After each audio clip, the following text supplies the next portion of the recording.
Hello everyone.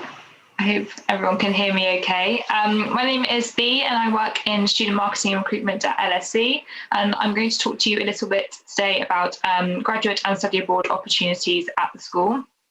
So I'll just run through what it's like to be a student at LSE, what LSE is about, and also how you can become one. I will take questions at the end. The presentation will be about 25 minutes, and then I'll kind of leave time for a bit of a Q&A at the end. But please do kind of ask your questions throughout the presentation. If I don't get to your questions, I will be running or at 12:15, I'll be doing the Q&A session. So please do come along there. And of course, you can come to our stand at any point in the day.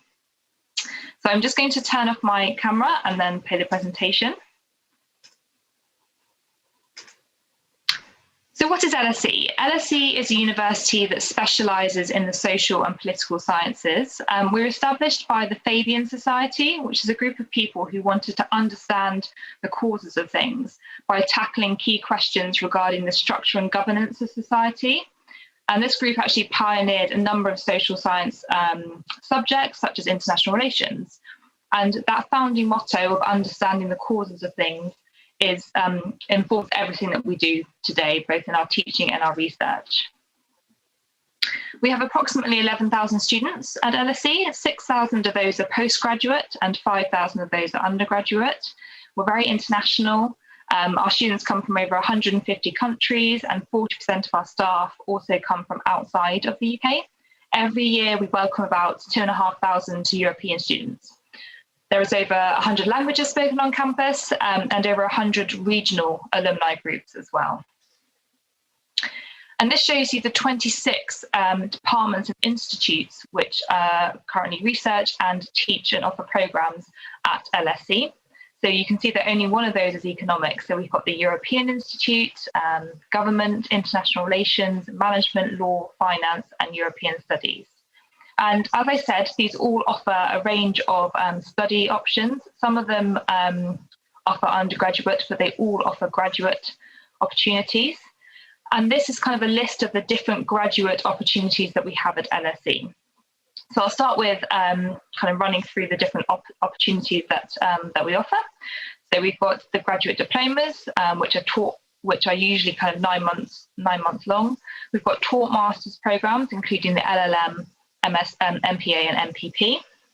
We've got research programs, including the MRes, MPhil and PhDs, executive masters, which are primarily designed for students who've been working at the executive level for a period of time and wish to take further study.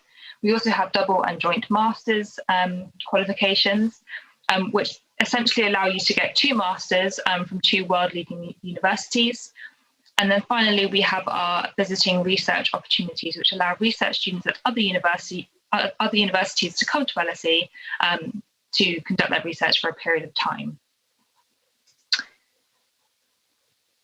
I'll quickly sort of go through the different master's opportunities at LSE, the taught master's opportunities at LSE. So these are our MSc, MPP, MPA, and LLM programs. We've got over 140 different taught masters, and you can explore them all on our website. They're listed by department, and there's many different, kind of within each department, there's many different sort of specific and niche subject areas as well. So I'd really encourage you to explore the program options within each department. And from there, you can then go onto their program pages. And this is a kind of a screenshot of one of our program pages. So this is for gender, media, and culture. And on here, you can look at the content, the teaching, the assessment methods, and other important information, which will help you determine whether it's the right program for you. But it's really important to explore these programs, the program content, program structures, to really see whether they align with your interests. I mentioned our double masters and joint degree programs. So we do offer these across many of our departments. And as I said, this gives you the opportunity to study a field from 2 world-leading institutions.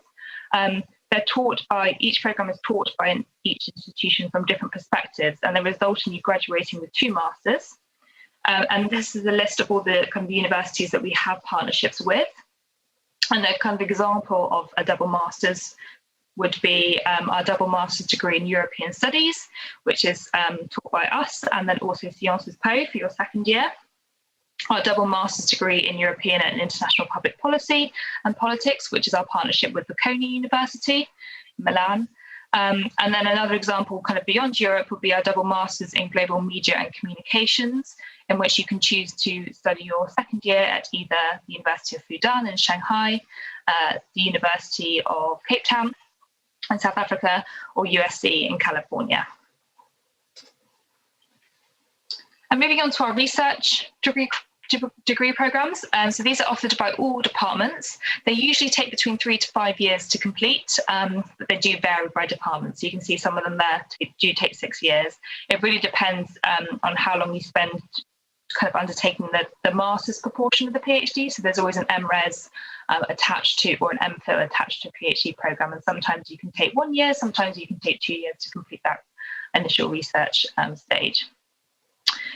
In order to kind of qualify, or in order to be a competitive applicant for these research programs, you do need to provide a research proposal at the start of your application. So you'll need to decide what you want your research to be focused on, and you'll need to be able to convey this within your application in the first instance.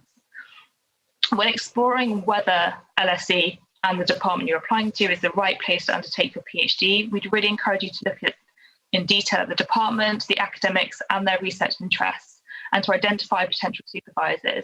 You don't need to contact supervisors, and most departments don't encourage that you do, but it is good to sort of identify who you think would be a relevant person to support you while you're conducting your research. So why LSE? I've been through all the study options, but why study at LSE? We have a very strong global reputation among employers and academics. LSE attracts leading researchers from around the world within social and political sciences, and you can be taught by these researchers on your degree programme or work alongside them while conducting your research. People come from all parts of the globe as well to study at LSE, so you really are part of the global student body. 18 of our graduates have gone on to win Nobel Prizes, including one of our founding members, George Bernard Shaw. And so 3 of those Nobel Prizes were the Nobel Peace Prize, and 13 were the Prize for Economic Sciences. We also have 37 world leaders who have graduated from LSE, and this includes the president of Colombia, or the former president, sorry, of Colombia, Juan Manuel Santos. In terms of our academic staff, LSE staff are top of their field, and between them have published thousands of pages of world-leading research. Many have contributed to government, think tanks, international organisations, and they shape public policy. And they also continue to kind of contribute to political and ethical debates as well. So there's a real public engagement in what we do at LSE. You can engage with, I mentioned research, and you can engage with this on the LSE website through our department pages, and also through this kind of more research and focus page, which shows you kind of the impact of our research. And we've got the podcast on there, which you can access, as well as LSE Thinks, which is another kind of blog type platform. Another unique facet to LSE's kind of offering is that we offer public lectures every day. And these are or every weekday. This is where world-renowned academics, business leaders, politicians come to the school to deliver a lecture on a personal topic or a piece of research. So in the past, we've welcomed people such as the Dalai Lama, we've welcomed Christine Lagarde, President of the IMF, and Sadiq Khan, the Mayor of London. And they come to the school, and these have in the past always been in person, but currently they're being run virtually, so these haven't stopped at all as a result of COVID. And they're also all recorded as podcasts, and they always have been recorded. So it's a really good opportunity to engage with the research, but also what's going on kind of beyond LSE. I must reiterate that these are public lectures, so they're open to all members of the public, not just students and not just those who are LSE alumni or LSE students, and they're also free to attend. Some of the really popular ones you do have to kind of register for, but they're totally free. And I'd encourage you to sort of go through the catalogue of lectures on our website to find, based on kind of subject fields that you're interested in, as I said, because these are all recorded. So this shows you where we're based. We're based in central London and in an area called Holborn. To our kind of, if you're looking at the river, to our left, we're a 10-minute walk from the financial district. And then in the opposite direction, we're a 10-minute walk to Houses of Parliament and government. So we really are kind of very centrally located. We're also in the heart of the legal sector. So we've got, there's an area that surrounds us called Lincoln's Inn, which is where a lot of barristers' chambers are. And we're also next to the Royal Courts of Justice, which is one of the largest courts in Europe. So not only are we in the heart of London, but we're also very close to many kind of key industries for our graduates. All of our buildings are in this one area in Holborn, so you don't have to travel across the city for lectures. And this includes our academic teaching facilities, the Students' Union building, and the library, which is actually the world's largest dedicated social sciences library. And it's home to LSE's Women's Library as well, which is where you can access something called LSE Life, which is kind of a resource to support you as a student at LSE, both from an academic and a kind of a pastoral support service as well. And of course, the resources extend beyond LSE being based in central London, and London really does act as your wider campus. So London's home to many institutes, such as the Royal Geographic Society, the Institute for International Affairs, the Royal Institute for Engineers. And these kind of institutes all have their own libraries and archives that you can access and use as a student. And they also host their own lectures, which you can attend. And obviously, that's not, it's not just the academic side that supports you in London. There's a lot more that the city has to offer. I'm sure you all know London quite well, and are aware that there are thousands of kind of cultural, sporting, shopping, leisure and music activities available in the city. So there's plenty to do in London, and there's many ways to spend your free time. It's also one of the greenest capitals on the planet, lots of big parks and smaller gardens and squares. And in fact, we have a really lovely square just by, well, within our campus called Lincoln's Inn, which is where a lot of students kind of tend to go during their kind of lunch breaks or even just kind of during the day. We have a very active students' union, which is run by students and run for students, and this allows you to participate in many activities, sporting endeavours, interests beyond just your studies on your programme. So there's over 200 clubs and societies that you can join. There's language and cultural societies, debating societies, sports teams, and you can also get involved in kind of the student media side of things. So we have a student newspaper, radio and TV station as well. All of our graduate students are able to apply to live in one of our LSE halls of residence. So we have 13 halls of residence available for graduate students. These are all within a 25-minute walking distance of our central London campus.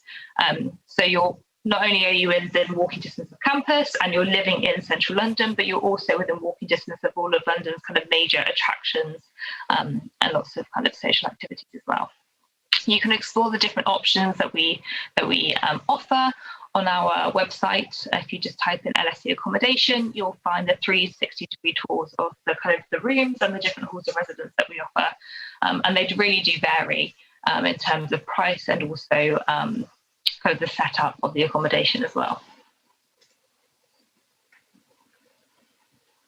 And our careers team. So our careers team supports students throughout their studies with up to 5 years after graduation. So they provide guidance, skills development and knowledge that helps you fulfill your career ambitions. Careers also offers sector-specific fairs, seminars, presentations, opportunities to meet company representatives, CV clinics, one-to-one careers advice and mock interviews. And as I said, you can access this as a graduate as well for up to 5 years. There's actually a really great networking opportunity that we run every year, which is in Brussels. So it's in a couple of weeks' time. But it's for students who are currently studying with LSE or, as I said, graduates within 5 years of graduation. And it's where many different organisations kind of to come and speak to students about their opportunities for graduates. And this is run in collaboration with Sciences Po and the College of Europe. That's just an example of one kind of networking event that the careers team put on. And not only will you have access to our career service, but as a graduate, you'll also become a member of our extensive alumni network.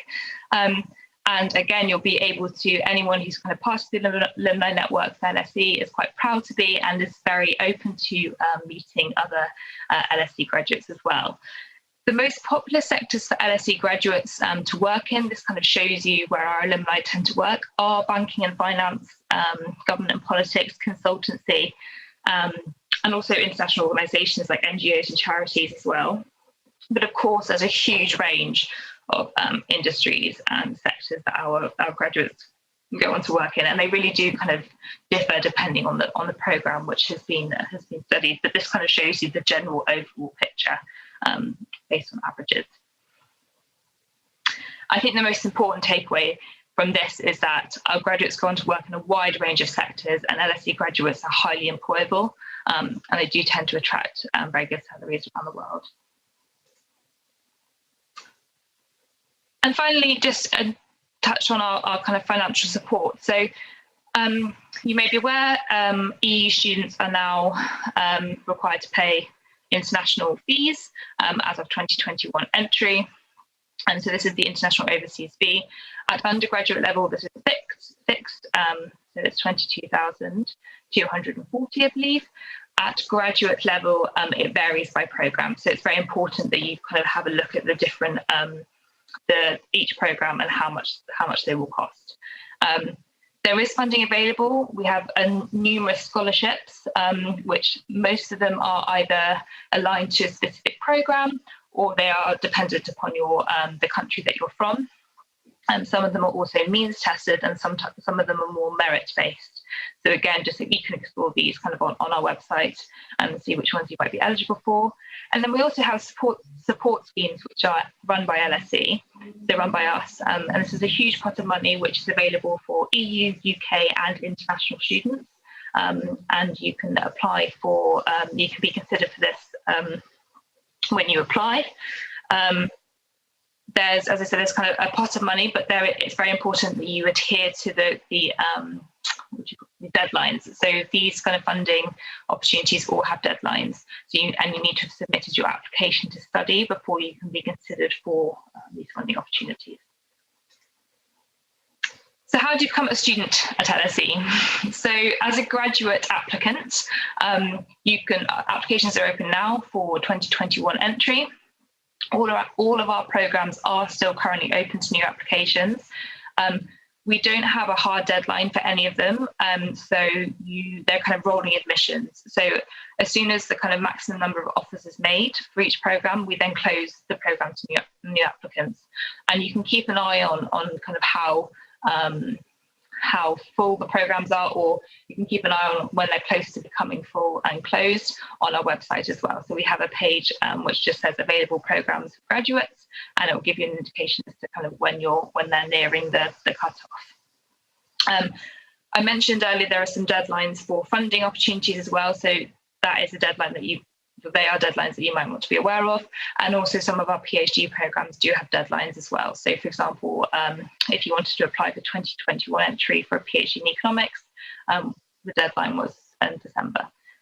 So for one of our programs. So it's just very important to look at the program pages and make sure you take note of any deadlines, should there be any. But generally for our taught masters, these are on rolling admissions. You can choose 2 programs to apply to. When you make your application, you must select which one is your first choice and which one is your second choice.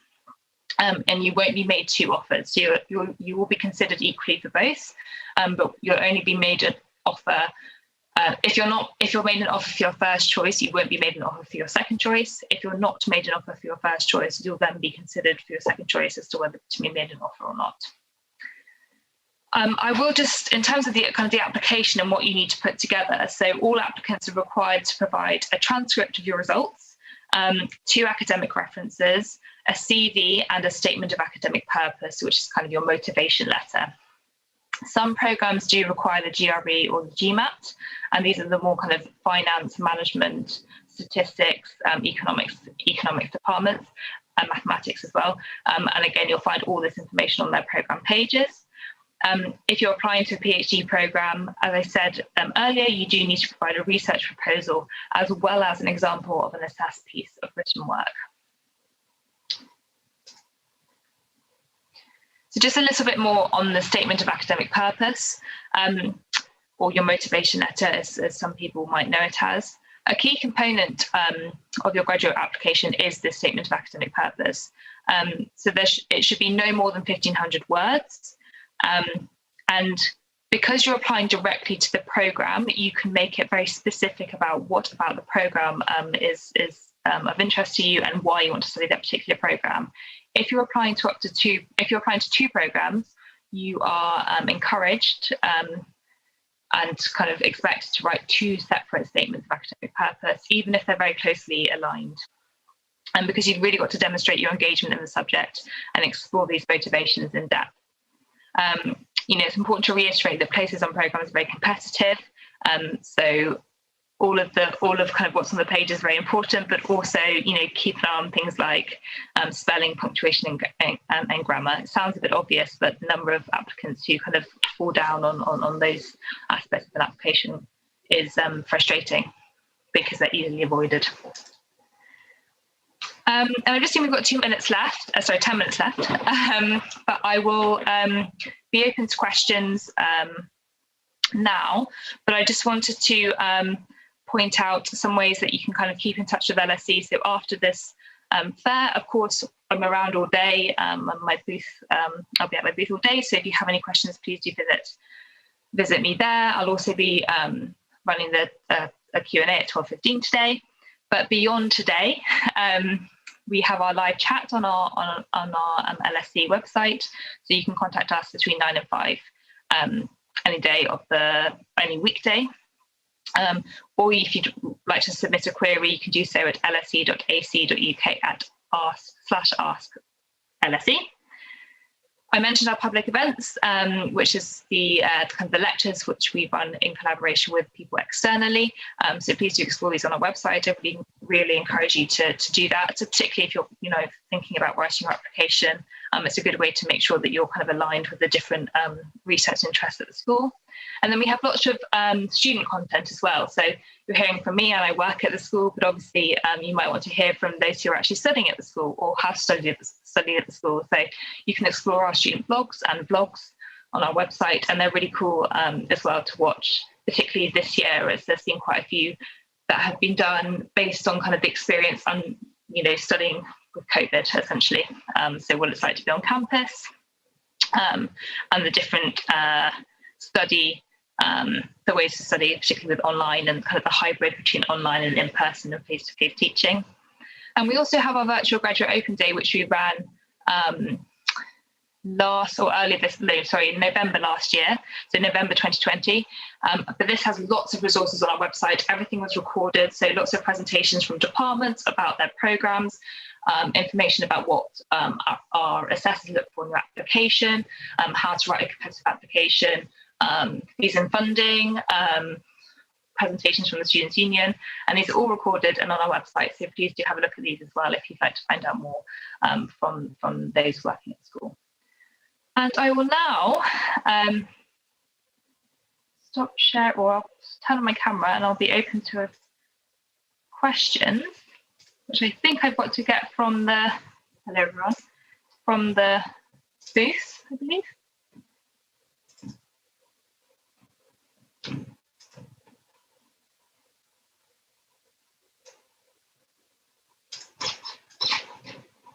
Okay.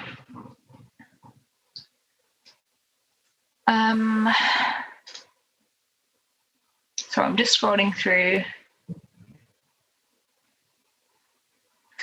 Okay, a question here. Is there any financial support provided for PhD students? Yes. So we usually each year have about 150 PhD students, and at least 100 of those are fully funded. So we have PhD studentships, which is where each PhD student gets an annual stipend of £18,000, which covers their an annual stipend of £80,000, which is their kind of maintenance or to help them live, and then also their fees are covered as well. not everyone is eligible for that, or not everybody gets it, but it's essentially merit-based. So about 2/3 of our PhD students are funded through the studentship. But then there's also scholarships as well available, and other external funding, which our PhD students do also apply for and are eligible for as well. There's information on our website under LSE fees and funding. So please do have a look there to see what you could be eligible for. But I did mention in the presentation as well that it's very important for you to apply, make sure that you adhere to the deadlines. So make sure you've submitted your application to study prior to any funding deadlines. So keep an eye on funding deadlines.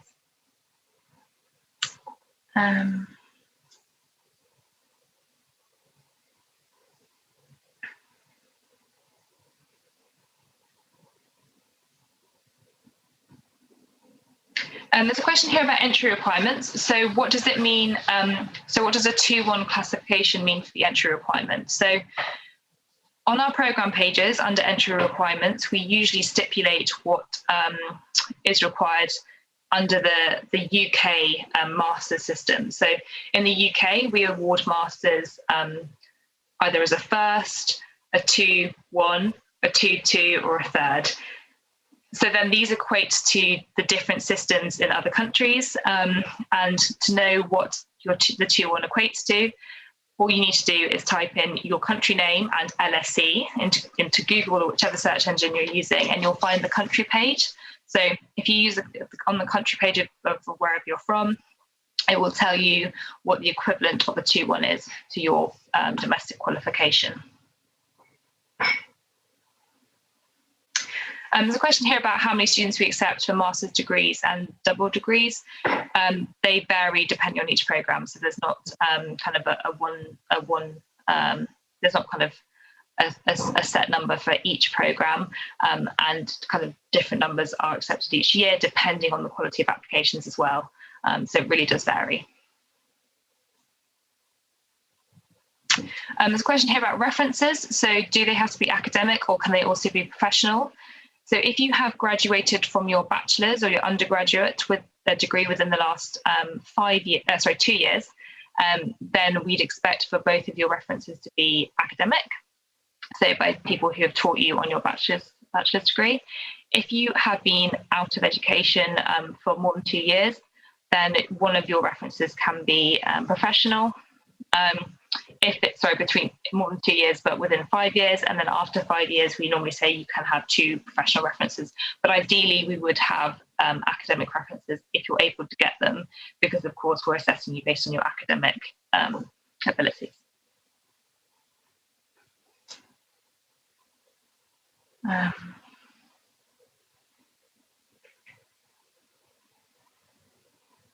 There's a question: can I apply for masters before the final year of your bachelor's?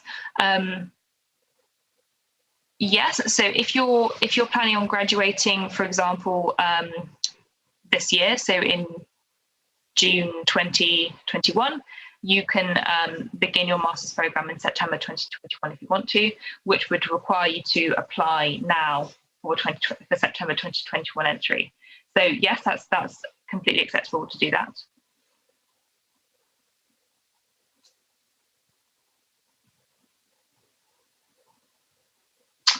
There's a question here about careers, the LSE Careers team, and whether that's available for people that didn't study at LSE.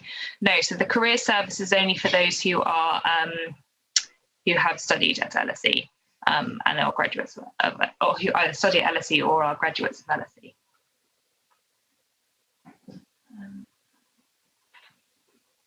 There's a question about due to the overseas fee that now applies for EU students, do we expect fewer applications from Europe this year?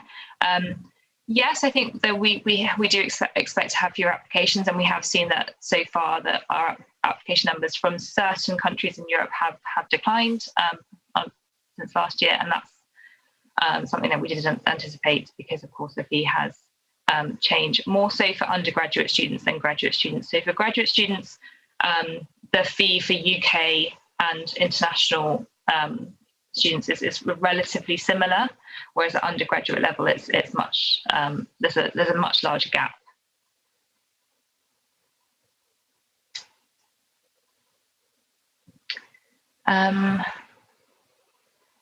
When do we have to provide? So when do we have to provide a sample of written work or a marked assignment? You only have to provide a sample of written work if you're applying to a research programme. So if you're applying to one of our PhD, MRes or MPhil programmes, then you do need to include this in your application.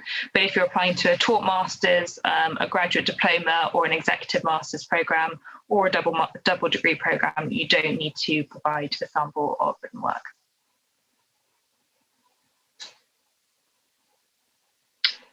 I think, I'm not sure if I have any time left. Time's up. I've just seen that. So thank you very much for joining this session. I hope you found it useful. As I said, I'll be running a Q&A in 15 minutes. So you can head on over there if you have any further questions, or just visit me in the booth today. Take care.